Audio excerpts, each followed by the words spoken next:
The situation in Los Angeles is continuing to escalate as the rhetoric and actions of the Trump administration continue to escalate the situation. Now, before I get into this, let me point out something that was reported over this weekend, but for some reason, a lot of media outlets didn't run with the story, even though it was originally reported by a mainstream outlet. And it's this: when the National Guard that Trump deployed, 2,000 troops, arrived in Los Angeles, they were greeted with empty streets and no people around.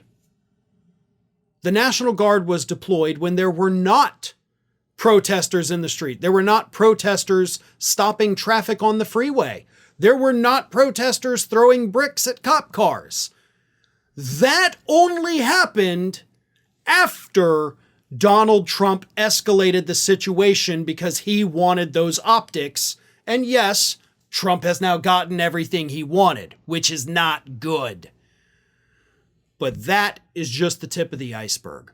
One of the biggest issues, of course, that we have right now in Donald Trump's police state of California is that his border czar, Tom Homan, is now threatening to arrest California Governor Gavin Newsom and Los Angeles Mayor Karen Bass for things he's admitting they didn't do.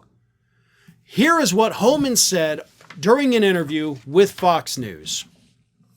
I'll say this about anybody. If you cross that line, it's a felony to knowingly harbor and conceal illegal aliens. It's a felony to impede law enforcement from doing their job.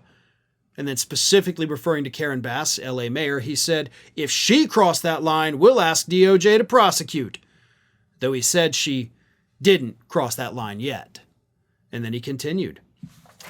If this rhetoric continues, this violence continues, someone's going to lose their life. It's an anti-Trump agenda, anti-ICE agenda, and they're going to keep coming, but we've got help coming. But when you cross that line and you cause this type of violence, it's only common sense. The rhetoric keeps rising and rising and rising. Someone's going to get hurt. I have absolutely no respect for this governor. He's an embarrassment to his state. Somebody's going to get hurt, like the Australian reporter that got hit in the head with a rubber bullet. Or how about the protester that was cowering and hiding in a bush, and one of the agents walked up and shot her in the head? How about that? People are getting hurt.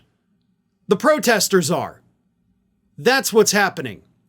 And this situation wouldn't have kept rising and rising, as Homan says, had Trump not escalated it.